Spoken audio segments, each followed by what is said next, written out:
Welcome back to the Fight Society podcast. I'm your host, Damon Martin. We were off last week. We didn't have any UFC fights last week, and I was kind of crazy busy, so we didn't get a show in last week, so I apologize for that. But we are back with a monstrous show this week, because we're going to be talking to a ton of participants from this weekend's Fox UFC Fight Night card on Fox, of course. We're going to talk to the main eventer and number one ranked bantamweight contender in the world, Valentina Shevchenko. We're also going to talk to the two men who will compete in the co-main event this Saturday night from Denver, Donald Cowboy Cerrone and Jorge Masvidal. And finally, we're going to speak to the man who will main event this weekend's Submission Underground 3 event from Portland, Oregon, teammate of Conor McGregor, Dillon Danis. So it's a good show today with 4 guests deep. You're probably not going to hear a ton from me outside of the interviews, but I do want to touch on a couple things. Obviously, the fights taking place this weekend in Denver. We got a couple great fights leading the way with Juliana Pena and Valentina Shevchenko, as well as Cowboy and Masvidal. And, of course, former heavyweight champion Andrei Arlovski taking on the young gun Francis Ngannou. Really good card, really interesting card, and really a few interesting weeks in mixed martial arts coming up, because we have this event coming up this weekend with Juliana fighting Valentina Shevchenko with a lot of unknowns still for what's next in the bantamweight division. I mean, Amanda Nunes has made it very clear that she wants to fight the winner of Holly Holm and Germaine de Randamie at UFC 208, which is coming up in just a couple of weeks as well. Obviously, in a perfect world, the winner of Shevchenko and Pena would fight Nunes, but you have to wonder where the UFC's head is at on this. I mean, what's the bigger fight for them? With Cyborg sidelined right now, and listen, I'm not saying she's guilty or innocent. I'm not making any claims of that. Obviously, she tested positive for something that she shouldn't have had in her system. Whether they end up doing a retroactive therapeutic use exemption, which I'll tell you from my history and study of USADA, rarely happens. Outside of that as a possibility, she's probably going to face at least a 6-month suspension is my guess. Could be a year. I don't know, because of her prior incident with the California State Athletic Commission where she was suspended a year. I don't know how that's going to play out. But right now, we're going to move forward with the featherweight division, pretending that Cris Cyborg is not in the picture, because right now, she's not. She's not eligible for competition. So, if Holly Holm goes out there and beats Germaine de Randamie, Ronda Rousey is no longer available. Miesha Tate is no longer available. The best option is one of our guests for next week's show, which is Invicta FC interim featherweight champion Megan Anderson. I think she would probably be the top choice as far as legitimate featherweights. But if it's not her, then, the most attractive fight you could probably do would be a Holly Holm versus Amanda Nunes fight in terms of people tuning in to watch it, is what I'm saying. Personally, I don't think they go that route, because they already learned what happens with that with Conor McGregor. When he won 2 titles, he had to kind of pick and choose, how he does, which one he's going to stick with, and he ultimately decided to stick with the lightweight division and dump the featherweight title. In Amanda Nunes' case, she's already said that if she wins the featherweight title, she will give that up and stay a bantamweight. What do you do to a division if your champion goes up, and let's say she beats Holly Holm, and let's be honest, she's got a great chance of doing that, or Germaine de Randamie, who she's already defeated, and then she just gives up the title, then you're back to square one again. You know what I mean? The only way it works out is if Amanda Nunes fights the winner of Holly Holm and Germaine de Randamie, and you know that Cyborg's going to come back, then you can set up a super fight between Amanda Nunes and Cris Cyborg, and that's a monstrous fight. But again, there's so many what-ifs in that. I think the more likely option is you have Megan Anderson fight the winner of Holly Holm and Germaine de Randamie, and the winner of that then fights Cris Cyborg, assuming she can come back after a very brief suspension, hopefully. We don't know what's going to play out with that. That's my point. It's too hard to speculate. We just don't know. Will she be out 6 months? Will she be out a year? Will she not be out at all? They could ultimately lift that sanction and say, we're going to give her that retroactive therapeutic use exemption, which I'm telling you right now is probably not going to happen, but it's possible. I mean, it's not been decided yet, so I can't say it's not going to happen. But it's an interesting time for this division and for the featherweight division, because we're launching a featherweight division without the best featherweight in the world, and we're launching it without a division. We don't have a division at featherweight at all. Cris Cyborg is the division, and she's not fighting in the first fight. There's no other legit featherweights on the UFC roster. None. Holly Holm and Germaine de Randamie aren't even legit featherweights. So it's an interesting time to see how this division kicks off. We got this Pena Shevchenko fight. The winner of this fight has a huge argument that no matter what happens next, they should fight Amanda Nunes.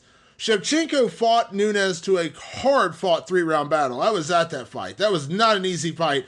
And I think if it would have gone into a 4th round, Shevchenko had a great chance of pulling it off. Now, kudos to Amanda Nunes for winning the fight, and she definitely won the fight in my opinion, but it was a battle.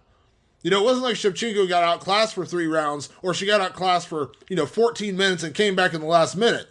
There was no Hail Mary punch that she caught the eventual champion with, and it ended up being a closer fight than we thought. No, it was a battle. A real battle. And then with Juliana Pena, you got an undefeated in the UFC fighter, winner of the Ultimate Fighter, clearly very vocal about what she wants and has been on a streak. She had to go through that devastating knee injury. She came back from that, has looked better than ever, and she got a win over Kat Zingano at UFC 200. Had to come back from a rough first round, won the second and third rounds to win that fight. She beat Jessica Ai. If she can go out there and dominate or finish Valentina Shevchenko, I'd have a hard argument saying that you don't make that fight with Amanda Nunes. Now, on terms of paper, in terms of what's going to sell more, neither one of those fights are probably going to sell a ton of pay-per-views by themselves. Shevchenko and Pena aren't stars yet. They haven't had those kind of establishment fights to really put them in that position where they could really sell pay-per-views. Nunes is in a unique position because she's kind of where Holly Holm was a year ago, where she beat a very popular, very highly touted fighter like Ronda Rousey. And the way she did it was so dramatic that she's going to have a lot of attention on her, and her next fight particularly is going to bring a lot of interest. But like what happened the last time, Holly Holm ended up fighting Miesha Tate. It co-main evented with Conor McGregor and Nate Diaz. There could very easily spin something like that as well if you have Amanda Nunes fight Shevchenko in a rematch, or you have Amanda Nunes fight Juliana Pena for the first time. You tack that onto another title fight, perhaps a fight maybe in April or May, depending on how things play out in this fight. If it's a 5-round war, you probably won't have the winner fight anybody until at least May, maybe June. But then maybe you co-headline that fight card. You know what I mean? Maybe you have the featherweight title fight. Max Holloway and Jose Aldo still have to fight. Maybe Jose Aldo and Max Holloway co-headline with Pena and Nunes, or Shevchenko and Nunes too. That's a possibility. They're doing more and more of these double title fights to gain interest in a card, because just like what they're doing with UFC 209, Tyron Woodley and Wonderboy, the second one, the rematch, is a fun fight. But will it sell a ton of pay-per-views? Probably not. But when you tack on an amazing fight like Khabib Nurmagomedov and Tony Ferguson, despite the fact that I really don't like the interim title, it's still a title fight. It adds on the kind of marquee of that fight. So maybe you do that. But these next few weeks are going to be very interesting for the future of the women's divisions, both at bantamweight and featherweight, because we're going to really see where the UFC is going to go here. Because Pena or Shevchenko, the winner, absolutely has an argument. They should be fighting Amanda Nunes. Holly Holm and Jermaine Durandamy, the winner of that, who did they fight? I mean, Nunes would be the biggest fight. So, while I say I don't think the UFC will pull the trigger on that, the UFC needs to fill a lot of fight cards this year. And they need to fill those fight cards with big fights. There's no bigger fight in the featherweight division with Chris Cyborg on the sidelines than putting Amanda Nunes against the winner of that fight at UFC 208. Now, Megan Anderson, to me, is the legit number one contender. If you want to bring in somebody from another organization and say, here is a legit featherweight, Megan Anderson is 6 foot tall. She's a bigger girl at 145 pounds. She is not a 135 pounder masquerading as a 145 pounder. She is a legit featherweight fighter. But does a Megan Anderson versus Holly Holm fight sell a lot of pay-per-views? Does a Megan Anderson versus Jermaine Durandamy sell a lot of pay-per-views? No. So it's going to be interesting to see what they do. I think we're in a new age right now. There's a reason why all these interim titles are being introduced and all these super fights are being talked about, because I think we're in the age now where we're really starting to see fights being driven by the almighty dollar. And that's why I said, I honestly don't believe that they would put Amanda Nunes in a position to potentially win a title and then give it up, 10 minutes later just to go back to her other division. What does that do for the legitimacy of that featherweight title? But the flip side of that is, maybe they do have Nunes fight for the title. Maybe she wins and they tell her, you fight the winner of Holly and Jermaine Durandamy, you get Cyborg. That's a huge fight. Cyborg against Nunes is a huge fight. Do that in Brazil? Oh, man. I guarantee you they could sell out a stadium in Brazil with that fight. huge. Would be huge. So, anyways, the next 2 weeks are going to be very interesting to see how this all plays out. Because you got a big fight at bantamweight, you got the introduction to the featherweight division, all happening in the next couple weeks. With that said, let's talk to our first guest. She is the main event this Saturday night, live on Fox against Juliana Pena. She is known as the Bullet. She's out in Denver right now training with Rose Namajunas to get her ready for this fight. Let's talk right now to Valentina Shevchenko. Hey, Valentina, how are you? Hello, Damon. I'm good. Thank you. Thank you so much for taking some time to chat with me today. I do appreciate it. For sure. Thank you. So, how is everything? Obviously, fight is just a couple of weeks away. I heard you're out in Colorado getting some training in. Everything good. We are training, putting in the good shape, and everything like it should be. Every day, like training hard. And, of course, few days that left, it will be like harder training. But everything good. I'm focused on the fight, on my preparation, and this is how we are now. I know I talked to Rose Namajunas about a week ago, and she was so excited to work with you and train with you. How did you end up in Colorado training? Was it? I mean, obviously you're fighting in Colorado, so it makes sense. But I mean, how did that happen? For sure, like it's acclimatization. It's need to have before the fight, and to feel like spirit of the town, and it's good to feel this like winter weather, and for sure it's totally different at Texas, and it's everything great. Yeah. How is your body adapted to the altitude? Because I know that's what everyone talks about fighting in Denver is the altitude. How have you adjusted to that? Every time I'm like, I was growing up in Kyrgyzstan. It's a mountain country. It's altitude, and that's why I every time feel good to train in altitude. I never had a problem. I like to train in altitude because it's different type of respiration. And how I say it, I really like it, and it's very comfortable for me. Yeah. Real quick, before I talk about Juliana Pena, I want to ask you about your last fight, Valentina, because we talked beforehand, but we didn't get a chance to talk afterwards. But I wanted to say, what an incredible performance. How good did it feel to go out there and get such a dominant win over a fighter as good as Holly Holm? Every time it's like in mind, in preparation, go and fight, not only to be there to just to fight. No, it's go and win the fight. It's every time me, and I'm trying to put me in the best conditions that I have. And of course, my coach, Pavel Fedotov, he is pushing me every time to taking out of me all the best that I have. And this is like my preparation for each fight, like it's the last fight. That's why I want to show the best of me in every single part. Yeah. I know going into that fight, you had a lot of drama, with everything that happened with the shooting and how scary that situation was. How has it been this camp just to kind of have, everything, back to normal? You're just training for a fight and just getting ready. I mean, I know that's got to feel better. And you had a great performance the last time, but it's got to feel good just to have a little bit of normalcy around you this time. Yes, for sure. It's this time it's more like focus on the training, on the nothing can destroy from this moment, and all things, all thoughts. It's only about fight, only about to have good training, to push every time me like in the best condition. It just this like only one thought that I have, and I'm very happy that this is it. Yeah. I'm curious, Valentina, this fight with Juliana came together and you guys are the main event on Fox, which is an awesome position. But I know this fight had been offered previously and, I heard Juliana turned it down. She didn't want to fight. What were your thoughts when that whole thing was happening, when you were trying to get this fight, when the UFC wanted you to take this fight, but it sounded like Juliana didn't want it?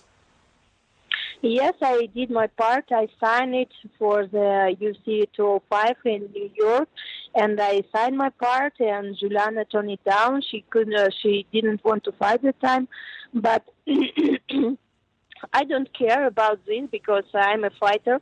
And if she, at that moment, if she don't want to fight, we was looking for another opponent to make fight because I don't want to wait anybody because I'm ready to fight and I'm like fighter that in the good form. So I was able to fight with everyone. And then I received like another proposal to fight again. For sure I accept because I don't care. I don't matter with who fight. And it should be like this fight. It should happen before, but it will happen 28th of January. So I'm in a good form, in a good mental and physical form. So I'm ready for this fight, to win this fight and go forward. Yeah. Did it change your opinion of Juliana at all that she didn't want to fight you originally? I mean, I know, listen, this is the fight game, and obviously you have to take the fights that you want. But I mean, did it change anything for you? Did you lose any respect for her that she didn't want to fight you back in November? I really don't think about her too much because she's, for me, one more opponent who I have to win and go forward. And I'm not focused about what she said, what she did, because it really don't matter for me, nothing this. And my focus is my preparation, my thoughts, my good condition, and every time like go forward, and nothing can stop me. Yeah. I know you're not a cocky fighter, Valentina. I know you're not, that way, but I am going to ask because the way that you beat, Holly Holm and obviously the way you fought Amanda Nunes where, she was forced to, get you to the ground to be able to hold on for that win. I'm curious, do you feel like, in this division that if anyone stands and strikes with you, that you are the best striker at 135 pounds? I'm talking, and I'm fighter who talking, but my talk is inside of the cage. This is my real words, what I every time talk. And I think this is really, important, is really what it's needs.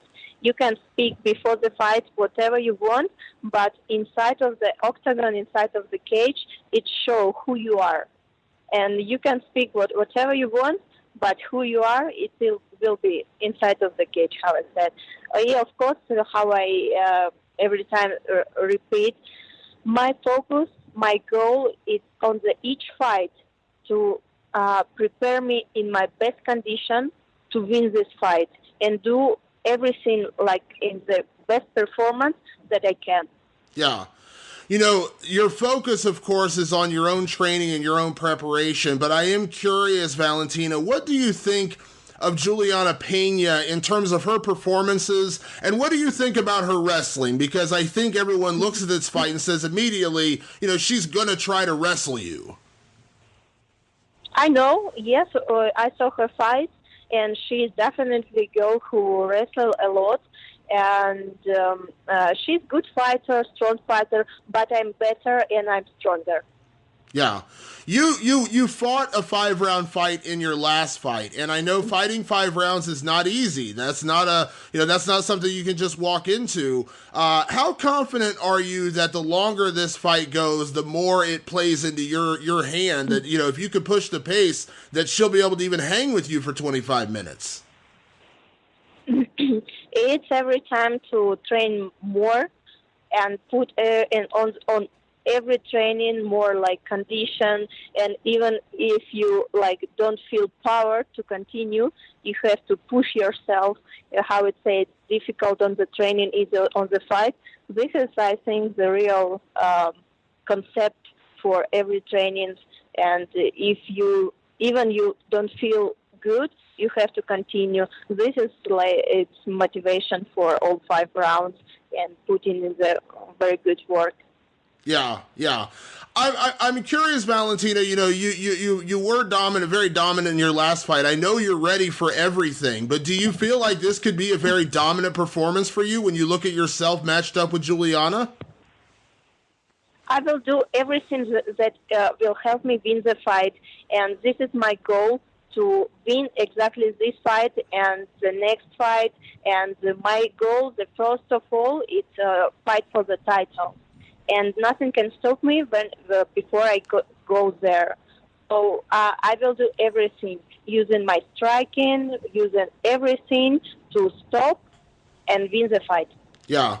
You mentioned the title shot. I know that, Dana White hasn't specifically said the winner of this fight will get the title shot, but obviously you're ranked number 1, she's ranked number 2. It kind of makes sense. But is that the way you're looking at this? That you beat Juliana Pena, the title fight is next?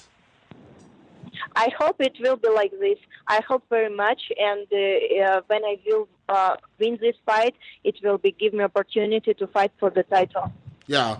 What is most important to you when it comes to the title, Valentina? Is it about being champion, or is it also, a chance to avenge that loss to Amanda Nunes? Because that was a very, very close fight, and a lot of people feel like if that would have gone into round 4 or round 5, you would have won that fight.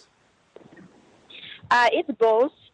Of course, my goal is to be the champion, and of course, I want the revenge with Amanda because I feel much stronger, and I know for the next time it will be totally different result of the fight. Yeah. What did you think of her last 2 fights? Because you gave her a real battle, and then she goes out there and she beats Miesha Tate and she beats Ronda Rousey in very, very quick fashion. I mean, were you impressed, or did you watch those fights thinking, I can't wait to get back in the cage with her? Everything, it's like each time for everything. So I know I will have my time of revenge, and I will have time. So I take it very easy. Now I focus on my fight, and I want to think about what it will be next, because I really focused on this fight exactly 28th of January. I have to pass it. I have to win it. Then I will start to think about the future. Yeah. I'm curious, Valentina, this is the second fight in a row where you've had, the chance to headline a card on Fox. Does it make you appreciative, or does it make you happy as a fighter that the UFC puts you in these positions, that, they want you in main events? I think that's a testament to the work you put in. Of course, it's. I'm very happy because of it, and I appreciate it very much. But in the same time, it's very big responsibility to show, not just like to go and fight, to show the best performance. And I understand if they put us like on their main line, main card. So I know I have to show everything like the best, very best of me, and this is responsibility that every time pushing me on the training, and I know I cannot stop if I feel like tired or something like that. I every time remember that where I am, and I every time pushing me harder and harder. Yeah. Well, it seems like you've learned and throughout your Muay Thai career and then going into the UFC that you shine in the spotlight. It seems like you do enjoy these moments. I mean, is that safe to say that you like having the spotlight on you? You like being, in these big fights because you seem to always perform. I'm sorry, I didn't hear you well. Can you repeat, please? Sure. It seems like you really do shine in the spotlight. You do shine in these main events. Do you enjoy this? It seems like you really do. The best of you does come out when you have that spotlight on you. I think this is like a professional fighter. It's he, she, or he. It's not only about the fight. It's all together, like performance, show before the fight, and everything like this, and showing the best technique, the best characters, the best tactic. It's all together. This is like what defines a professional fighter. It's not only fighter who go and fight. No, he can do all things together, and I think it's very good for each fighter, and I like it. And so I'm ready for everything that can happen.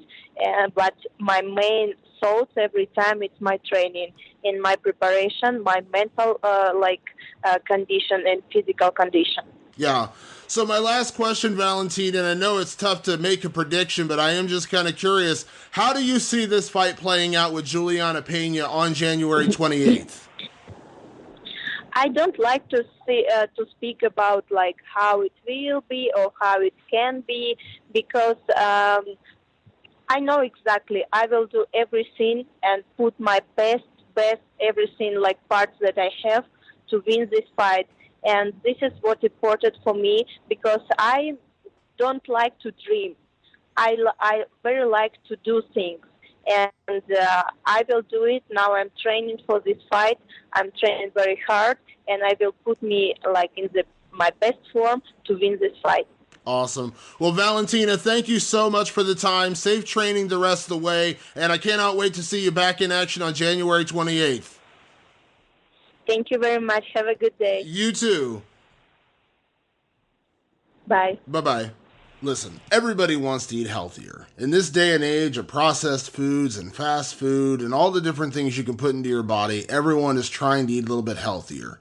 Get away from the processed food and start cooking at home. Now, if you're like me, I can't cook. Not a very good cook, never have been a very good cook, and generally, when I try to cook, it ends with a call to the fire department. But, thanks to Blue Apron, even I learned how to cook. Blue Apron is a fantastic service that actually sends you everything you need to make a meal in prepackaged portions, so you make just what you want and you're left with nothing else.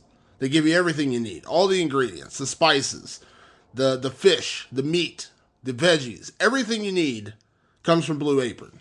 It's a phenomenal service. And right now, you can actually check out this week's menu and get your first 3 meals for free with free shipping by going to blueapron.com/fight. Now that's how amazing the service is. They're willing to give you 3 free meals to check it out. You will love how good it feels and tastes to create incredible home-cooked meals with Blue Apron. So don't wait. Trust me, it's phenomenal. That's blueapron.com/fight. Your first 3 meals for free. Go to blueapron.com/fight. Blue Apron, it's a better way to cook.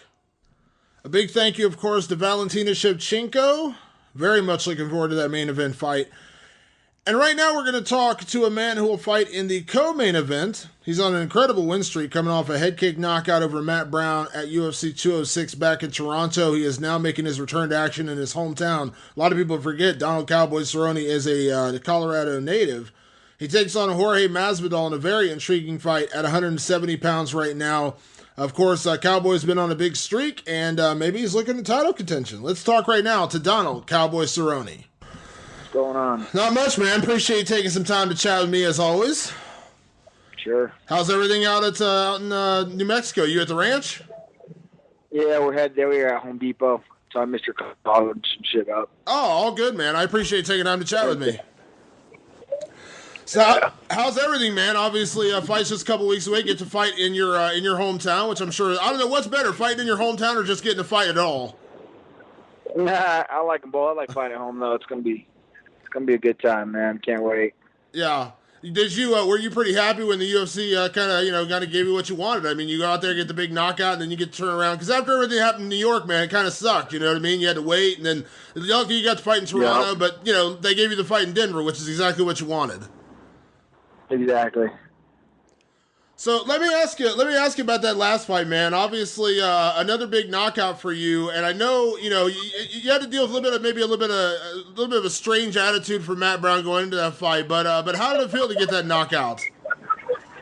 I didn't really have a strange attitude. He had one towards me. I don't know what his deal was all about, but yeah, it felt good. We knew he dropped his hands and put his head out to the side like that, so it was kind of just a matter of time. Yeah. You've faced every kind of guy out there. You face guys who are friendly towards you. You face guys who try to talk trash towards you. Does one bother you or one affect you any different than the other? Not anymore. Not at this stage of my career. It's all the same. Yeah. Is that something that changed though? Because it wasn't always that way. Yeah, I mean, it definitely changed. Just trying to fight out of anger. It's not how I need to do it. I need to go out there and enjoy it and have fun. Yeah. So when you got matched up for this fight, you had another guy, calling you out, calling for this fight. Jorge Masvidal wanted this fight, had to say all kinds of crazy stuff. How much did you pay attention to that? Did you laugh at any of it? Like, what? How much did you even hear what he was saying? I laughed at all of it. It's funny. Yeah. But yeah, it is what it is. He's gonna have to see me in the ring in a couple weeks. So, what do you think of Jorge? I don't know really much about the guy, to be honest with you. So I don't really have an opinion of him. Yeah. When guys are saying crazy things to try to land a fight with you, is that just the wrong attitude to have? I mean, you're not a guy who typically has said bad things about your opponents. You go on like a crazy rant outside of maybe when Conor McGregor was talking trash or anything. I mean, is that just the wrong approach to try to get a fight with you that way? Yeah, I mean, I think some people just think picking the fight. You know, I don't know, man. There's just no ways to do it. Some people have to get in their minds to try and get people mad at them, but however. Yeah. You obviously you had a very good 2016, man, going out there and kind of tearing through the welterweight division. Everyone, of course, after you get a couple big knockouts, couple big wins, immediately everyone starts putting you in that title contention again. I know you've always been a guy who just wants to go out there and fight. How much do you care about that at this point in your career? Do you still care about titles? Do you still care about championships?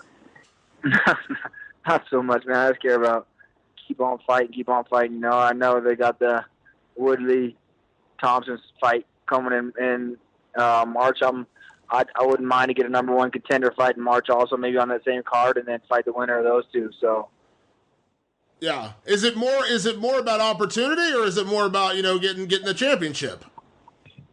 No, just it's more about just keep on fighting, man. I don't want to sit and wait. So I just like to stay busy, bro. I was going to ask you, you're fighting in, it's kind of funny you said that. You said you're fighting in Denver. I was like, so what are the chances you're going to fight in Brooklyn like 2 weeks later? Is there a chance? Yeah, right. If I could, I would. But otherwise, you think March, that would be a good timeline for you if everything goes well? Yeah, absolutely. What is it, because a lot of, it's funny, and I'm sure you see this, a lot of fighters, I talked to somebody today, they're like, I want to have a schedule like Donald Cerrone. I want to fight as often as Donald Cerrone.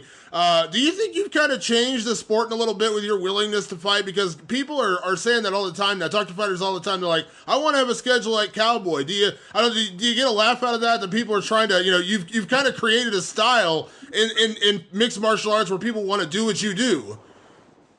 Yeah, man. I mean, the days of fighting once or twice a year, that shit's over with, man. Let's go. Let's run it. I mean, we're healthy. When I started kickboxing, I'd fight every weekend, like all the time. So, just that's what I'm used to. I've always been that way. And all the people that say that, they don't really mean it. They're just talking out their ass because they're like, I don't want to fight anyone. I want to keep busy. Then they get the call and they're like, ooh, never mind. Yeah, it's funny. So, yeah. Yeah. Dana says that all the time. He says you'd be surprised how many people don't take fights when they're offered them. I'm assuming you're Not never me. one. You're never Not one. a fucking chance. No, fuck no. So if your phone's ringing and you see Dana's number, you're accepting whatever he's throwing at you. Absolutely, yeah. All I want is a date. I don't even care about the who. That's always been. Just tell me, like hopefully they give me a fight in March. That's all I need. Just tell me the date. That way, I'm ready. I don't care who you give me. So, yeah, I'm ready. Yeah. Does it, not that it bugs you necessarily, that's probably the wrong way to put it, but when you hear fighters say that, I'll fight anyone, anywhere, anytime, and that's not necessarily the truth, do you kind of chuckle to yourself a little bit saying, because you will, and when do you think that's maybe why? We see it all the time with that shit. People saying they'll fight anybody, all they want to do is fight, and then they get offered it and they don't, or they get on social media and try and call fighters out, and it's like that. None of that shit works, so... They just want it. Yeah, I do chuckle to myself a lot about that. Well, and I think that's part of the reason why you're able to stay so busy, because I think the UFC knows that you really will accept anyone, anywhere, anytime. Yeah, absolutely. I mean, I've never had anyone. I've never had the UFC call me and say, "Oh, let me talk to my coaches. I'll call you back." I just fucking say, "Yeah, whoever, give a shit." Yeah. I'm curious, Cowboy, I know you deal with Dana a lot. I'm sure you dealt with Joe Silva a lot over the years. Are you going to miss Joe Silva? Yeah, I don't think Joe's going anywhere. I bet he sticks around. He'll get bored in retirement real quick, you think? Yeah, for sure. I don't even think he'll leave. I bet you they find a way to keep him around for a while. As long as Dana's here, Joe will be here. Yeah, yeah. I know back before your last fight, you had a lot of questions coming at you about the whole union thing. We haven't heard much in the last, couple months about that. What is going on with that? Have you even talked to those guys much since that original meeting? No, I mean, I did it more out of a big thing for Tim Kennedy. You know, he asked me to be part of it. I said, sure. I said, I don't really know what the fuck I'm getting myself into. I need to know. I told him where my worries and concerns were and what I thought were something that the reason for a fighters union, and that's what I expressed to when we spoke about it. But other than that, I haven't really heard much about it. I know it's a huge process. So yeah. I mean, listen, there's valid points. I mean, there's a lot of things that I think fighters deserve or fighters should get. I don't think that's wrong for you to say. I know that maybe you were a little uncomfortable with some of the people involved. I'm not going to mention names, Bjorn Rebney, but sure. but at the end of the day, the issues are correct, right? I mean, the issues are the same. There are things that fighters should get or should get better treatment, right? I mean, that's not a secret. Yeah, absolutely. Yeah. I'm 100% with you on that. Yeah. But obviously, I know you said you talked to Dana, after your last fight or before your last fight, and you're all good with him now, right? Oh, yeah, we're all good. It was just a misunderstanding. I mean, not even so much a misunderstanding. We just talked. I told him my views and what I thought, and he told me what he thought, and that was that, Yeah. And you got your fight in January, so obviously there's no grudges being held, right? No. There's no grudges. We're good. Yeah. So it's tough to ask you for any kind of prediction because I know you're the guy who just goes out there and you just get into it. You're not a prediction guy. You don't go out there and predict how a fight's going to go or anything. But when you get a guy like Jorge who is willing to scrap, I mean that's he's willing to go out there and fight. Is that just at the end of the day that's kind of the fight you want, right? You want a guy that's actually going to go out there and fight you. Unlike I remember you had that issue with Miles Jury in that one fight where it didn't seem like he wanted to engage, and I know it kind of pissed you off. Yeah, we'll see, man. We'll see what kind of feedback we get from Jorge on that. He's not really like a finisher fighter guy.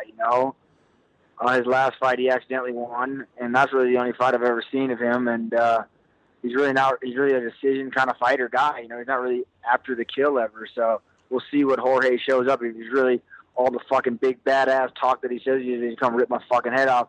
Shut up, pussy. I'll see him fucking January 28th. If he fucking wants to fight hard and come at me, I'll be ready. Yeah.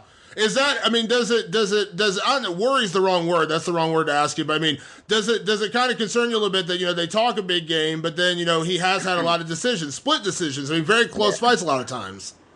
Yeah. He's like a split decision guy. I mean, it's whatever. I finish motherfuckers. So that's how I fight. I always go out for a finish, and I'm looking to finish him too. Just put him another fucking check on the list of people I'm running through. So, whatever. Yeah, and I think that's a testament to who you are. People want to see you in those fights, and I think if you win on January 28th, I imagine the UFC would love to get you on that card in March. I mean, that card's going to need more people. I know that you got, we got Woodley. Yeah, where is that March card? Where is it? Is Vegas. It Vegas? It's in Vegas. Yeah. Yeah. Fuck yeah! I love fighting in Vegas. So we're talking 2017. We're talking at least 6 fights and maybe a title fight somewhere in there, right? Let's do it. Fuck, if we can get 6 fights in 2016, my coaches will be happy, I'll be happy, and we'll get a title fight and defend that bitch 3 times. We'll be good to go. I love it. So yeah, I'd like to see it, man. I think you against the winner, Woodley Wonderboy, you against Damian Maia. There's a lot of good fights out there for you. That's what I'm saying. Yeah, I mean, I don't. Whoever, man, doesn't matter. If I can fight in March, I mean, I know the title fight, they're going to be fighting in March, so we'll have to get a number 1 contender. So hopefully Damian Maia will fucking want to pull the trigger and not just keep waiting. Or Robbie or whoever's above us. I don't even care. Yeah, I don't fucking give a shit. Yeah, I know you don't take personal jabs at fighters, but does it? No, again, I'm saying bug you. I know it doesn't bug you personally. I know you really don't care.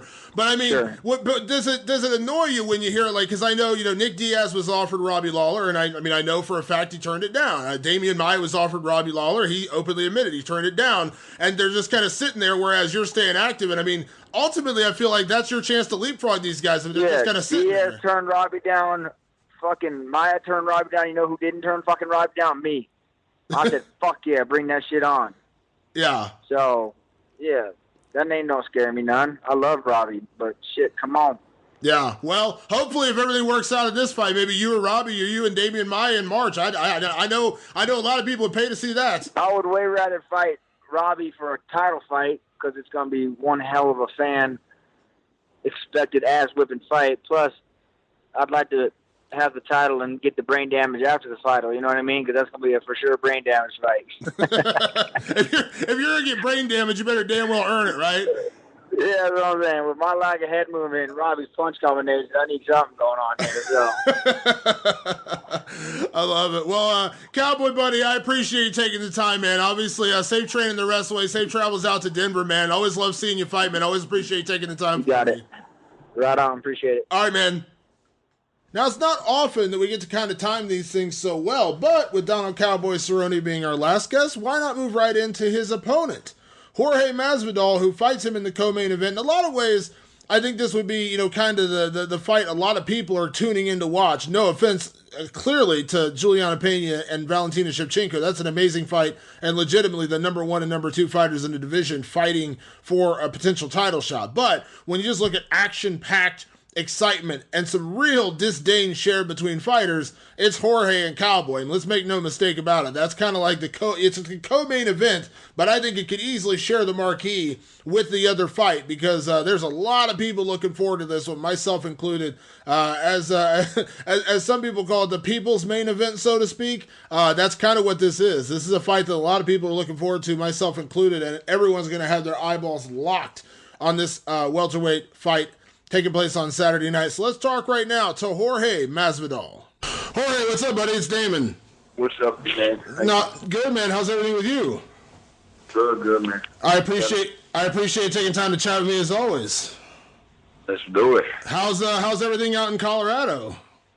Oh, I fucking love it, bro. I might have to not move because I got so much family back home, but I might start making my training camps over here. I love it. I'm from Florida where it's all flat. All we have is beautiful beaches and sand. But over here, it's so much like the nature. It's crazy. All the workouts that you could do in the nature have me so committed to Colorado. I love it.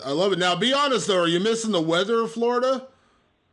Oh, of course, because it's freezing, man. I mean, over there, cold. Over there, when people bust out the fur coat, it's like at 60 degrees, between 50 and 60. People are already freaking out. Over here, when I first got here, it was 9 degrees, and it was getting as low as like -1. That had to be a shock to the system. Yeah, it's a super shock. But luckily, I'm in the daytime when I'm out. It's nice and warm, and I guess my blood's gotten thicker. That I've been doing a lot better in my workouts when I do them outside. But I'm pretty much a Coloradian at this point. I like it. How much time did you spend out there? I've been here since the 29th of December. Oh, wow. So you've been out there for a while. Yeah, man. Just, Cowboy's kind of a fucking idiot. He was thinking about talking all that mountain wind shit, thinking that I'm some, idiot street fighter that wasn't going to come and get adjusted in time. Wrong. I'm fucking so ready, man. I love it. Now, who all, obviously I know you're ATT guy for life, but I mean, who all came out there with you? Where are you training at for this one? Like in Colorado? I'm in Colorado Springs. I'm staying in Manitou Springs, and I'm doing a lot of my my conditioning and training in Manitou Springs, in the mountains or in the stairs or whatever it is that we find out, because we're always getting new workouts over here. And I'm going to Victory MMA to do my actual working out, grappling, striking, not with their staff, but with my own staff. But they were gracious enough to lend us a hand and let us use the gym for whatever we need, Very cool, very cool. And I know, obviously, ATT is such a huge team. I'm sure that there were plenty of resources to come out there with you. Oh, yeah. I got Micah Miller here with me. Mike Brown just got in yesterday. He'll be with me to the fight. Got a couple other buddies coming by. And, of course, my head coach since I was a kid, Paulino Hernandez, is here with me. So it's a great team. Awesome. Let me start with this, Jorge, and ask you this, because you got the fight you wanted, Cowboy Cerrone. Now, you've been a vocal guy. We've talked many times over the years. You've never been shy about asking for what you wanted, but a lot of times guys haven't been willing to step up and fight you, or, whatever the case may be, it hasn't come together. So were you excited, or were you happy that, you got the fight you wanted? You actually got one of the guys you called out. Oh, super excited, I mean, also at the same time, I don't think nobody wanted to fight him at elevation in such short notice, and I was the only dude, vocally going after it. You know, so I'm glad I got the fight, but it's also like, who else was going to fight? Because nobody else cared to fight in this card, you know? Nobody wanted to come in elevation and do the right preparations for it, you know? As soon as he mentioned anything about fighting, I said, okay, let's do it, you know? Yeah, yeah. I know you've always had a willingness to fight anybody, anywhere, anytime. I know, Dana jokes about that and says, when you really think about it, there aren't a lot of guys who will have that attitude when you really start, digging down to, the true story. But I know you've always been that guy, but do you feel like you finally earned, getting this, a guy who is, I think right now Cowboy's ranked top 5, top 6 in the world. I mean, this is kind of like the fight it feels like you've deserved. It feels like the fight you've been gunning for a while. Oh, definitely. It's just a dude with a number by it is what I've been gunning for. I've had so many close calls of getting these top 10 dudes. Both of us signed bout agreements. Somehow the fight doesn't go down. That's happened 4 times that I've signed a bout agreement against a top 10 dude. They signed the bout agreement. They put out the posters. The UFC announces a fight coming soon. Pop, pop, pop. Gives out the date, the arena, buy the tickets online. For some reason or another, the fight doesn't come to fruition. So it's fucking nuts, Now, hopefully, God willing, I don't want to jinx myself, but we still haven't stepped in the cage yet. Yeah. Yeah. So I'm waiting till we step in the cage. I'm curious, Jorge, a lot has been made about Cowboy at welterweight. He's had, kind of rejuvenation is the wrong word, 'cause it wasn't like he was a bad lightweight fighter. He fought for the title. But it seems like, he has, kind of enjoyed a great run so far at welterweight. But so have you. And I know, from talking to you in the past, I remember talking to you before the Gilbert Melendez fight. I know how tough of a cut it is for you to get down to 155. You're a big guy. You're not a small guy cutting down to 155. So kind of give me a sense of how much healthier, how much happier are you fighting at welterweight right now? Oh, it's insane. I mean, just just on the card, just to keep my weight in check, the regimen that I had at 155 was pretty tough. Tough to the point that even when I was in shape, it'd be tough because you're not eating. I'm going to sleep on like a juice or a protein shake, waking up, running before practice, anywhere from 30 to 45 minutes at a good pace, then doing my 2-hour practice, then finally getting to eat my breakfast, then work out again, and then do it again. It's just the whole day. It's so much cardio and so not eating that you're just calorie low, and you feel like crap, Sometimes you're like, man, I don't want to go work out, Now I'm eating as much as I have to eat to feel good. So now it's like, damn, I can't wait to the next workout, I love it. I love it. I'm curious, Jorge, you've had, you've never in your career, you've never been dominated. I could look at your record and say you've had some close battles, you've had some great wins, some heartbreaking losses. You've never been a guy that's gone out there and got dominated, but you have lost a couple of heartbreakers that arguably you've won. And I know that's been frustrating, but what I saw out of you in your last fight is you went out there looking to, and for lack of a better word, you went out there looking to kill Jake Ellenberger. Like, you went after him with everything, and obviously you dominated that fight. I mean, at the end of the fight with the whole toe thing, that's obviously not your fault, but you TKO'd him, you won, and you were on your way to winning anyways. It looked like anyways. I can't predict how it would have played out, but it seemed like it was on that way to a first-round finish. Was there something in that fight or just in your mentality where you just said to yourself, I'm sick of having, these heartbreaking decisions? Was there something in Jake Ellenberger? You said, I'm just going to go out and kill this guy? Like, what was it? Because I saw a kind of ferocity that, not to say I haven't seen it before, but it just seemed like you really went out there kind of proving a point. It's a combination of things, and I'll break it down for you. I really carefully studied my last couple losses over the last couple of years. The most people feel I won them. It's just, you get to thinking, man, it has to be, there's something that I could be doing better. There's something that I'm not doing. I need to reach. This is happening for a reason. I need to reach even deeper. If I'm training hard now, I need to double that. So I've made certain things in certain departments to make myself better. Also, they're not cutting down to 155. And one of the main things is that Jake had a number behind him, so I was motivated to train. I was waking up at 6 a.m. to go run my mile, so get in that pool and swim, to make sure that the weight cut was the easiest weight cut of my life, to make sure that everything was right, that no matter what Jake did, that was going to happen to Jake. And he was number 15 at the time.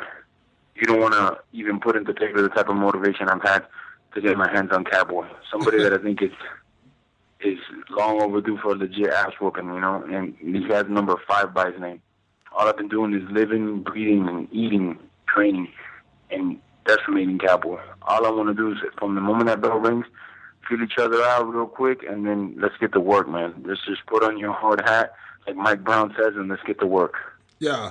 I'm curious, Jorge, is there, when you look at what, Cowboy has done, whether you're talking about lightweight, but let's specifically talk about welterweight because that's where you're fighting him at, is there anything about him that has impressed you, or is it more about the matchups he's gotten and the way that, people like myself, journalists, media, rankings, whatever, that were blowing him up? How do you feel about Cowboy going into this fight? I feel like I'm going to break his face, man. I'm telling you, I have a lot of ill will towards him for different reasons.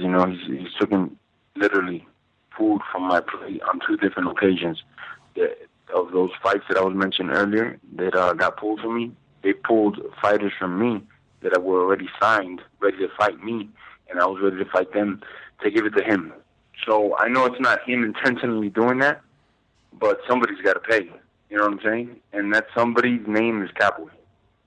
So yeah. He got to pay with interest. I just, man, to tell you the truth, I just want to fight already, man. I wish the fight was right now. I just want to break this guy's fucking face, bro. This is not a sparring match. You're not going to see us in there touching gloves or nothing. You're going to see me getting after it. And either I'll be leaving to the hospital in an ambulance, or he'll be leaving to the hospital in a helicopter. Because it's going to be a fucking fight, man. I'm coming to fight and to fucking break his face. I love it. I'm curious, Jorge, you've been gunning for this fight for a while. Clearly, we know that. But, in his last fight, Cowboy, when he fought Matt Brown, and that was, a little shorter notice. But one of the things that I thought Matt did going into the fight, which was different than most of Cowboy's opponents is, he wouldn't shake his hand. He wasn't there to play around, and listen, I've known Cowboy for a long time. I have zero against Cowboy. I'm just saying, he likes to, he'll tell guys, hey, let's go get that 50 G's. And, he likes to smile, have a good time. And I'm not faulting him for that. But it seemed like Matt just, wasn't playing that game. He wasn't trying to be his friend. He wasn't trying to be, let's go out there and have some fun. Like, he wanted to legitimately beat Cowboy, and it was a war, obviously, through the first 2 rounds till Cowboy got the knockout in the third. Do you feel like watching that and then seeing a guy like Nate Diaz, who did the same thing? He wouldn't allow Cowboy to be all friendly and smiley and any of that kind of stuff. He got in his head a little bit. Obviously, I don't imagine you're going to go out there with a smile on your face looking to shake his hand and, play around with him at the weigh-ins. So I'm kind of curious, when you see those kind of things, do you feel like you have that attitude that will give him problems before the fight? I feel I have that attitude that will give him problems before for anything, a fight, a fucking video game, anything. Me and Cowboy have met a couple times. We trained together. And at Albuquerque a long time ago when I was in Japan, he was in I think WC. So he knows who I am. I could be all smiles, hugging him up, giving him kisses on the cheek.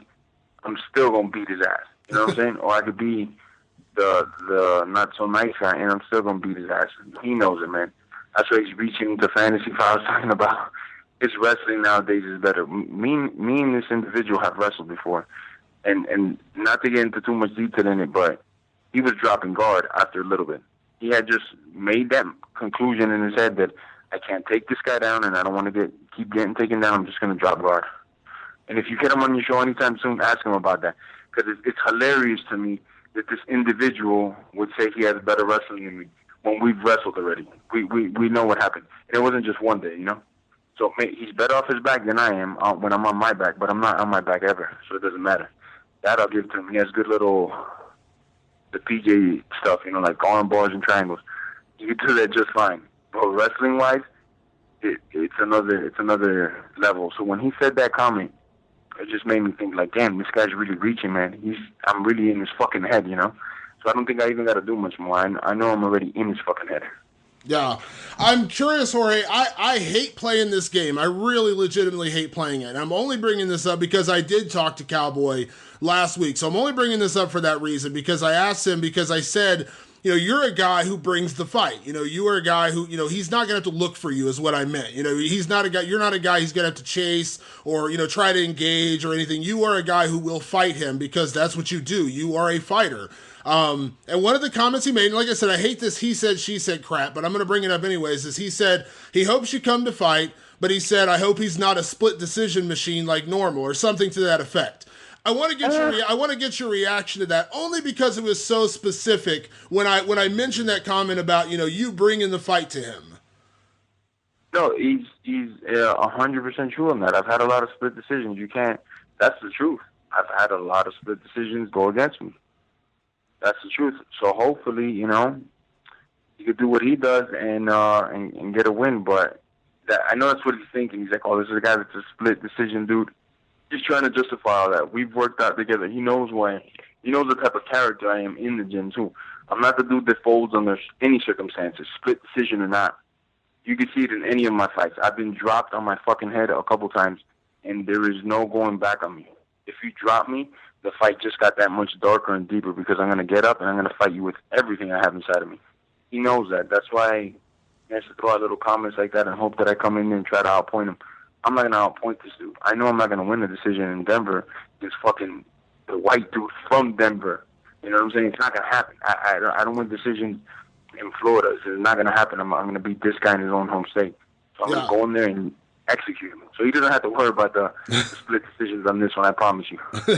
I'm curious, Jorge, you have, like I said, you were out there in a very dominant fashion in your last fight. Do you feel like this one could go the same way, that it's not going to be, fight of the night? It's going to be performance of the night. Maybe you get the big knockout, but do you feel like this is going to be I know you're ready for the absolute best cowboy in the world, but when you kind of break this fight down in your head, do you feel like this is going to be a one-sided fight?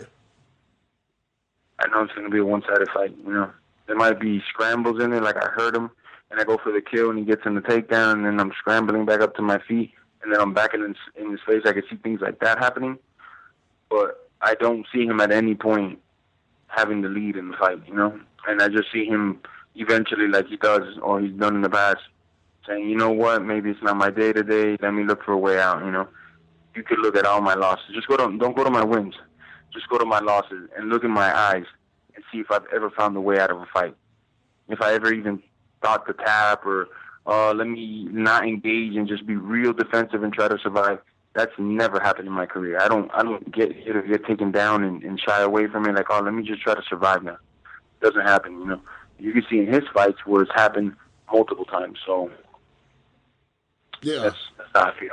Yeah, I'm curious, Jorge, and this sounds like I'm trying to get you in like a gotcha comment or trying to make a headline. I promise I'm not, but I am curious because I love this card so much, and you and Cowboy along with Valentina and Juliana Pena at the top. Now I understand, they're number one, number two, and I assume the UFC's trying to crown the next contender to fight Amanda Nunes. I'm guessing at that anyways. But a lot of people would peg you and Cowboy as kind of like the people's main event, the main event, the people are most excited about. And that's not in any way trying to be offensive to Valentina and Juliana. It just feels like this is the fight people are excited about. In your head, in your mind, do you feel like you should be the main event on this card? Listen, I know Juliana. I think she's a great fighter. I think she's really cool person, and the fighter, she's a great competitor, but you're not going to compare those two girls to me and Cowboy, Even as much as I might have bad things to say to Cowboy, they've never seen the likes, or they don't compete in an atmosphere like me and Cowboy, so they could be number one and two, but that's at that division. That's not as deep as our division, and they haven't been doing it as long as us. On top of that, it's all about if you want to see fights, right? Like, if you want to see me and Cowboy as the main event, and most people feel like that, it should just be like that. It shouldn't be that gender equality and, chicks should be main event too, and then they're main eventing over us, because I haven't talked to not one reporter that hasn't told me what you just said. That thinks like, hey, this should be the main event fight over you guys. I mean, this dude is from Denver, you know what I'm saying? That's not crazy enough. How's he not the main event, But to me, I can care less, the 3 rounds is fine with me, or the 5 rounds. But it's weird because every reporter I've talked to said the same exact thing. I think you guys should be the main event. It's a little crazy, Yeah. Obviously, whoever calls those shots thinks that the girls move more needles than a legit fight like me and Cowboy. But I don't know. That's not my part really to say too much on. Yeah. Before I get you out of here, Jorge, I am curious real quick. I say it all the time. You're ATT for life. You've been in how many years have you been in American Top Team now? Do you even know? Over 11 years. Over 11 years. So you're ATT for life. I think that's safe to say at this point. I mean... Go ahead. Yeah. No, I mean, it's... I could not train there for years, and then I could just pop back in. That's my gym, you know. Everybody knows me there. Sometimes I don't go there for like a month because I've just been in Miami doing my own thing, and it's never that's my gym, man. That's my island, you know. I like to say that's my home, you know. Literally. Yeah. So I'm curious. I want to get your thoughts on this now that the news is out there. What are your thoughts on the Blackzilians disbanding? Because I know there was a rivalry there for a little while. I know some of the former guys at ATT went over and made the Blackzilians, and I know there was still some friendships there. It wasn't like bad blood necessarily, but I mean, listen, we got an entire season of The Ultimate Fighter built around that rivalry. I don't think Dan Lambert and Glenn Robinson are ever going to send each other Christmas cards. So what were your thoughts on the Blackzilians kind of disbanding? To just clarify and then to touch on it a little bit, we were never like rivals because we never saw them as competition. We saw teams like AKA Greg Jackson's, teams that have been doing it for a while and at a high level, not just something that happened overnight and then they were kind of there for like a couple months. We see those teams as competition. That's who we go after. We never saw, as much as this might sound weird, we never saw these guys as competition. We just saw them as a bunch of dudes that were talented in a gym near us, but they were never a competition. I mean, look at our record in the UFC to their record. Forget about the Ultimate Fighter and who won what, but we won that anyways, but forget about that. Let's go to the UFC. Whose record is better than the UFC? Since they started to us, their record is so shitty, and then after you saw it, it gets even shittier. You know what I'm saying? We never seen those dudes as competition. And a lot of dudes over there I'm cool with. They're my boys and all. But I'm telling you honestly how I feel. American top team representative right here from day one to the day I die. We've never seen those dudes as competition. Yeah. You know, we never were like, yo, Blackzilians, great team or whatever. We don't even give a fuck. You know what I'm saying? We didn't even look at them like they're a threat. Yeah. And sure enough, just as we called it, they're out the tank. You know? Yeah. All that shit talking they were doing and this and that. Now it's the time. They say not to kick dudes when they're down. Fuck that. You know, them dudes were talking hella shit, a lot of dudes, about Blackzilians being the best team ever and this and that.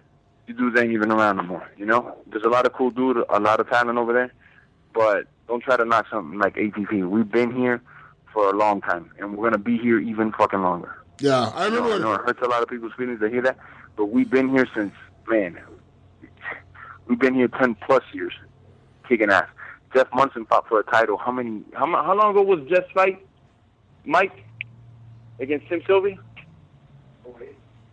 08, 07, we already had dudes fighting for titles in the UFC. Besides numerous titles that we had gotten in Japan, Bellator, all everything. Just in MMA in general, we got killers across the board, you know? Yeah. Well, I know ATT. I remember when I talked to Dan before that season of The Ultimate Fighter. I mean, he was going back to 2000, 2001, I think, when he first got together with Laborio and got that team going. It's kind of crazy when you start thinking about all the guys that have come out of there and how ATT is really a family. Like you said, you could leave for 6 months, come back, and you would still be greeted like you were never left the gym. I mean, I know it's a family down there. It's not really a team as much as it's a family. At least that's the sense I get from all the guys I talked to down there. Well, yeah, we do have a core family. The team is huge. I could tell you, there's 40 dudes in there right now, pros, that I've never seen in my life, because there's constantly dudes coming from Europe, South America, wherever the fuck they come from to try out the gym, you know? So there's a lot of dudes I never in my life have heard of, seen. I haven't even seen them fight on TV. There's so many of them. But in the core of it, the dudes that been there grinding, the dudes that stay there year round, it's one big type family. You know, I got so many dudes that I have on speed dial that I can call, hey, I need help. Help me out for this fight. And these dudes will either fly out or they'll drive endless amounts of hours just to help a teammate out. And that's the model that we carry. That's why I think we've been so successful. The ones that know me, that they got my phone number, know, hey, listen, I need your help. Come with me for 2 weeks over here. You know, I'll take care of your food, and that's all they got to take care of, or something like that. You know, we don't have to give each other money or nothing like that. You know, just make sure everything is comfortable and we get to work. That's the reason why our team's had so much success, because at the core of it, you got to help each other out. You know, at least with the guys that have always helped you out, and that's something that a lot of teams don't have. Yeah. You know, maybe I shouldn't have said all this secret knowledge right now, because the coaches are gonna write it down in their journal books and shit and start copying it. But there's something that we've been doing since day one. I love it. Well, Jorge, do me a favor. Next time you get down to Florida, when you're at ATT at the main academy, make sure you give my boy John Hartnett a good smack, though. I know you like to, I always like to mess with him. So when you see Hartnett, give him a good smack for me. Tell him it's from me. No, Listen, I'll give him like a good 50% one across the fucking head, bro. Just for you, man. I love it. Jorge, buddy, it's always a pleasure to catch up, man. Obviously, have fun out in Colorado. Safe training the rest of the way, man. I look forward to seeing you back in action, man. It's coming up close, so I appreciate you taking the time, as always, to chat with me. Thank you, man. I want to thank God for the journey from everything. Win or lose on January 28th, I give God all the credit for everything I've accomplished in my life. And don't forget, hashtag Easy Morning Campaign 2017. We're taking over. We're taking the belt. We're going to do it much like our commander-in-chief, Donald Trump. Nobody's going to see it coming until it's too late. The belt's just going to be in my waist, and people are going to be asking, hey, wait, what the fuck happened? This was overnight. What? Easy Money Campaign and making UFC great again. I love it. I love it. Jorge, appreciate it, buddy. We'll talk soon. Take care, man. All right, bye-bye. Rocket Mortgage by Quicken Loans proudly supports the Fight Society podcast. When it comes to the big decision of choosing a mortgage lender, it's important to work with someone you can trust who has your best interests in mind. And with Rocket Mortgage, you'll get a transparent online process that gives you the confidence to make an informed decision. Don't waste time searching through stacks of paperwork. With Rocket Mortgage, you can securely share your financial info to get a mortgage approval in minutes. You can even adjust the rate and length of your loan in real time to make sure you get the mortgage solution that's right for you. Whether you're looking to buy a home or refinance your existing mortgage, you can lift the burden of getting a home loan with Rocket Mortgage. So skip the bank, skip the waiting, and go completely online at quickenloans.com/MMA. Equal housing lender, licensed in all 50 states, NMLS, consumeraccess.org number 3030. Of course, our attention this weekend is mostly going to be focused on Fox UFC Fight Night from Denver, where our last guest, Jorge Masvidal, will take on Cowboy Cerrone, as well as Valentina Shevchenko taking on Juliana Pena, live on Fox. Main card starts at 8 p.m. Eastern. But another event taking place this weekend on Sunday, and no, I'm not talking about the Royal Rumble, although I will be watching the Royal Rumble. That's on Sunday night as well. Submission Underground 3, Chael Sonnen's organization, will be putting on their third card, and this weekend, the headliner is a very interesting matchup between AJ Agazarm, who is a very experienced grappler, has some history with Jake Shields, Gary Tonin, some other grapplers out there. He has taken on Dillon Danis. A lot of people know Dillon Danis because he is a teammate and training partner of the notorious Conor McGregor, has become very close with him over the last couple of years. And I know that Dillon has had a lot to say about Jon Jones. He's had a lot to say about making his transition to mixed martial arts. So right now, let's talk to the man who will headline Submission Underground 3 on FlowGrappling.com. And let me put that in there. A couple times in the interview, you'll hear me say Flow Sports and Flow Combat. It's just a lot of different names, but FlowGrappling.com is where you want to go to check out this fight. Sunday night, with a subscription, get on there, check out Submission Underground 3. The last card with Jon Jones and Dan Henderson was a lot of fun. Miesha Tate and Jessica Ai was a lot of fun. Some matchups this weekend. Chad Mendez is grappling on this show, which should be a lot of fun. Jeff Monson is grappling on this show, and of course the main event, AJ Agazarm taking on our guest right now, Dillon Danis. So let me start by asking Dillon. I mean, obviously this is not your first rodeo. Of course, you've done these kind of big jiu-jitsu matches before, but kind of give me your thoughts and how excited you are to get back in there and compete against AJ Agazarm. Yeah, I'm excited. This is what I do. This is my life. So whenever I get on the mat, it's a good thing for me. I feel like this is gonna be an easy match. I'm gonna go submit him, hang out after, and go to the next one. I love it. I'm curious, Dillon. These you've been a part of big grappling events before, but Submission Underground has been doing some really cool things. Obviously, the last show with Jon Jones and Dan Henderson, which was a lot of fun, and they kind of really stacked these cards. I mean, are you excited that somebody's kind of really putting the spotlight on jiu-jitsu and kind of giving you guys the platform like this? Not to say other people haven't tried, but I kind of dig what Chael and the people at Submission Underground are doing. Yeah, I think it's awesome. I mean, the only reason I like to do and fight these events is because I want to build jiu-jitsu up. I'm a jiu-jitsu fighter, and I just want to see jiu-jitsu at the main stage, even one day to be on the same level as MMA or even close to it. From a young age, I've done jiu-jitsu, so that's my love and that's my passion. I just want to see it at the biggest stage it can be on. Yeah, absolutely. I'm curious your thoughts on AJ because, he's an experienced grappler, but man, I tell you what, it seems like every time I hear about him or when he's in a match, he seems to have some kind of grudge with everybody he grapples, from Gary Tonin to the match he had with Jake Shields. It seems like he gets into a personal beef with like everybody he grapples. So I'm kind of curious your opinion on him. Do you have a beef with him? Because I'd be shocked if you didn't. I mean, he's taking a couple shots at me here and there. He's a harmless guy. I'm not really worried about him, but if he tries to do any of that stuff to me in the cage, we could just do MMA and stuff. When you see those kind of things, when you see those kind of things in the past where he kind of gets that, do you think that's just who he is as a person? Do you think he's trying to get in his opponent's heads? What do you think when you see the kind of stuff and the kind of grudges he gets into? I remember watching the match with him and Jake Shields, and I know Jake was not a happy guy with him going into that matchup. I like that stuff. I like when someone gets in my face. I like when someone tries to come after me and makes it into a fight, and that's what I live for. So if he does that, that's just going to make me more aggressive and more happy. I like being in a dogfight. I like having aggression and talking shit. I live for that stuff. So if you want to do that, it's fine with me. Yeah, I enjoy it. Yeah. To that point, you are a submission specialist. I know that sounds stupid considering you're a Brazilian Jiu-Jitsu black belt and this is a Brazilian Jiu-Jitsu match, but you and I both know, Dillon, not every single time we get a high-profile match like this do we actually see, really high-level submission attempts, and that's what you're known for. You're not known for outpointing guys. You're known for going out there and submitting them. Do you feel like it's going to be the same thing here against AJ? It's going to be another big submission win for you. 100%. I feel like I'm going to submit him in under maybe 6 minutes.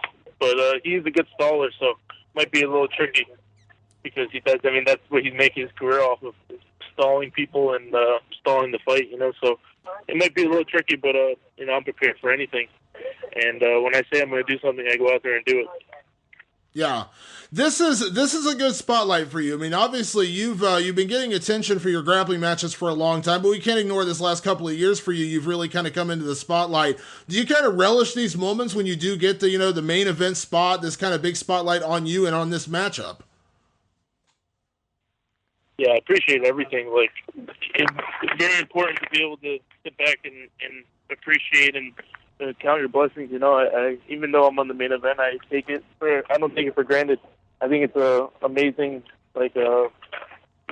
thing to be a part of, and it's amazing to even be on the card. I always started from the bottom, so I appreciate everything I get now and everything that comes my way. Just take it as it is. Yeah. With that said, I don't want to look past AJ because that's the guy you're grappling this weekend, and this is a phenomenal event, of course. But I want to ask, because I know you've had some Twitter comments recently aimed at Jon Jones, who I know Jon grappled in the last Submission Underground event, and I know you've had a few things to say about Jon on Twitter. I'm kind of curious your thoughts on Jon Jones and maybe why you're not grappling Jon Jones in this event, because I know he expressed an interest in grappling on January 29th, yet he's not grappling. So I'm kind of curious your opinion on Jon. He's a solid grappler, but I feel like I would beat him, obviously. But honestly, I don't want to keep talking about him because he's scared and he's running, so I'm just going to leave him alone. I feel like I don't want to be a bully, and I don't want to keep picking on him, so just let him be. But you have to ask him that question why he's not grappling me, because it's not on my side. Yeah. It sounds like you would welcome that match, though, if it actually happened. He's supposed to beg me. He hasn't begged me, so I don't want to hear what he has to say. Yeah. What are your thoughts? Because one of the things I loved about Submission Underground, especially the last couple events, is that they have brought in more MMA guys to do these kind of matches, like we saw with Jon and Dan, and obviously we're seeing that with this event as well, with Chad Mendez in there now. Chell's grappling as well. I don't know. You've trained MMA and you've worked with guys like Conor McGregor and stuff in the past, but do you like that element of kind of mixing the two sports together a little bit and kind of getting that spotlight on jiu-jitsu more when we do? Like I said, whether it happens or not, the possibility of you grappling Jon Jones is awesome. That's just an awesome thing that could possibly happen. I don't know that would have happened 3 or 4 or 5 years ago. Yeah, that's just to show how big jiu-jitsu is getting and how big jiu-jitsu is pushing, and people are starting to enjoy it. I don't know what it is, but jiu-jitsu is going to take over one day, and I feel like it's one of the best sports in the world, and people are starting to realize that. And these MMA guys coming over, it's a good thing. It brings a lot more spotlight to our sport and stuff. So obviously, I appreciate it. At the end of the day. But when they say that they're going to come and dominate the jiu-jitsu guy, that's when I'm going to have to step in and show them that this isn't their realm. This is different. This is the real shit. Yeah. To that point, Dillon, I know you have been talking about your own mixed martial arts career, and I don't want to take away the attention from your submission career, your jiu-jitsu career, because obviously you're at the highest level of that, and that's why you're main eventing Submission Underground 3 live this weekend on Flow Sports, on Flow Combat. I'm kind of curious, what is going on with your MMA career? Where are we at with that? So right now I'm in negotiations with a couple organizations and stuff, and just talking about money, and it's a lot of things going on right now. I mean, I have a manager taking care of it, but when you're one of the most popular guys to ever go into MMA, you have a lot of good offers, so I just have to weigh my options and pick the smart choice. So it's not really on my side right now. It's more on the side of business and stuff like that. Yeah. You've worked with a lot of high-level people. You're a black belt under Marcelo Garcia, who I just have so much respect for. In my opinion, one of the greatest grapplers to ever put on a gi, or a not gi for that matter. But I'm kind of curious the influence of some of the people in mixed martial arts that have influenced you and your move to that sport. Again, we can't ignore it, Dillon. You work with Conor McGregor. He's the doubleweight world champion, the biggest star in the sport. I mean, has he offered advice as far as, you making that transition, making that move into MMA, whether it's business, whether it's professional? I mean, what kind of advice, what kind of things have you learned from Conor in terms of you making that move to mixed martial arts? Conor has my back 100%. Obviously I get a lot of advice from him. He's one of my mentors and one of my idols. Some of the stuff we talk about is a little personal, but he's always told me that if I want to do it, that I can do it, and that he has my back 100%. So, that gives me confidence when you have the best fighter in the world behind you. So, it's cool. Like I can't really elaborate on too much advice he gives us because it's personal, but he's one of my mentors and idols, and I'm happy to have him in my corner. Yeah, it's funny because I know, when you start training with somebody, you never know that you're going to have that kind of friendship or chemistry. I'm sure you've worked with a lot of people who you respect, but you don't necessarily get close to them. You don't necessarily, kind of break that bond. I mean, what was it about you and Conor? Because I know, you and him have kind of become like brothers in a way. I don't want to overestimate the nature of your relationship, but it seems like you guys really have become family. Oh, yeah. Yeah, basically. I mean, we became brothers fast because we think alike, we train hard. We have a lot in common, honestly. You don't really get close to everybody you train with, but it was just a matter of, us liking each other. Like, we have similar personalities, and we like to think the same, and we have the same thoughts on training and competition. And, we lived with each other for a little bit, and we just became really close, and it's just a good friendship, and it just happened. I can't really explain it. You can't really explain things like that. You just have to, it's like you can't really ask someone why they're friends with someone, it's just a connection that you get from when you're with that person. Yeah. Now, what we've seen with Conor in his career, of course, is he has turned into such a prolific superstar, but he's a very well-rounded fighter. We've seen him wrestle. We've seen him grapple. Obviously, I know a big part of that is you and obviously his head coach, John Cavanaugh. But you come in with that Brazilian Jiu-Jitsu background. I mean, when you finally do, decide, make that final decision, make that push in MMA, do you feel like you can kind of do for Jiu-Jitsu what guys like Damian Maia have done, what Jacare has done, bringing high-level Jiu-Jitsu in MMA, but you also bring a different element. You're not afraid to talk. You're not afraid to put yourself in that spotlight, to kind of ask for that bright light on you. And you know what I mean? Because some of the guys haven't done that. I feel like you kind of bring a different element of a jiu-jitsu fighter moving to mixed martial arts than maybe what we've seen before. And I've been saying this since day one. There's no one like me. There's no jiu-jitsu guy that does this. There's no jiu-jitsu guy that talks and competes well and goes out there and takes people out. A lot of the guys are the same in jiu-jitsu. Everybody posts the same stuff. Everybody says the same stuff. Everybody wants the same. And that's why I keep saying that, like, when I get into MMA, I'm going to change the game. I feel like I will. And I'm starting to do it in jiu-jitsu. And I've been doing it since the beginning. Like, I've always been this way. And people know that, and that's why I have such a big fan base.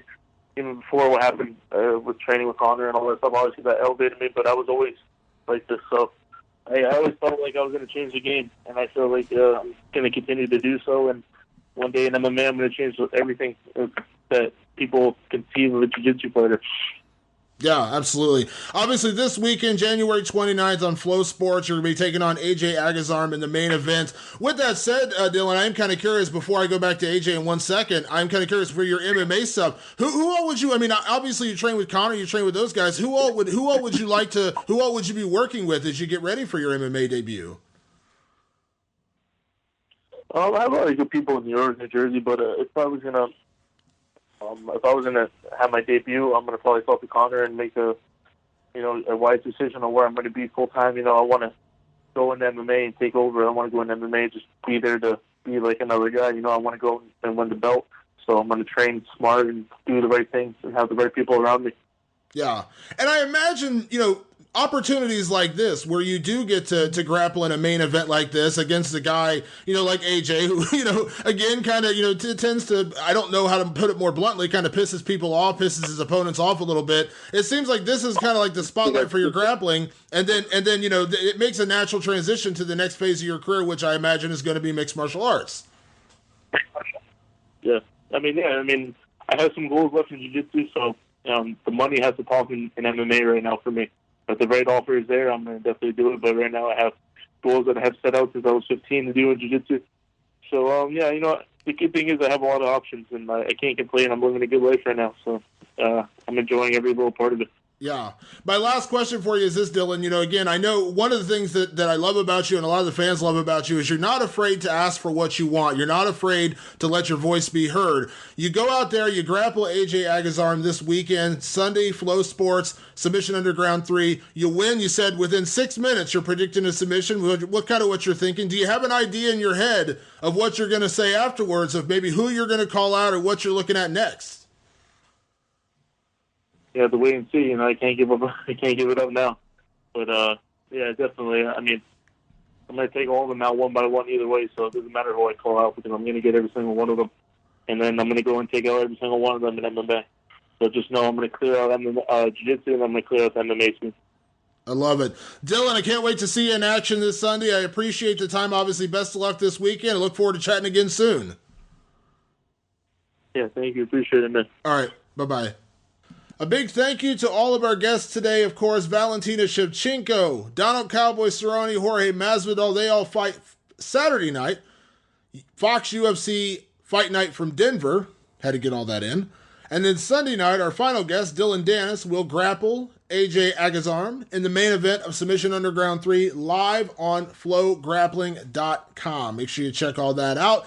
Next week, we're going to be talking to a returning fighter who used to be on The Ultimate Fighter and then made waves as the Invicta strawweight champion before getting the call back to return against Jessica Andrade next Saturday night ahead of the Super Bowl. We're going to talk to Angela Hill, is going to join us, and we're also going to talk to, in my opinion, the number one contender in the featherweight division right now with Chris Cyborg on the sidelines. She is the new Invicta FC featherweight champion. Megan Anderson is going to join us on the show for the first time, so it should be a lot of fun to talk to her as well. Want to say thank you again to all of our guests. Make sure you check us out on SoundCloud. Make sure you check us out on iTunes. Just search Fight Society Podcast, and we will see you guys next week for more Fight Society Podcast. I'm Damon Martin. We'll see you then. Thanks for tuning in.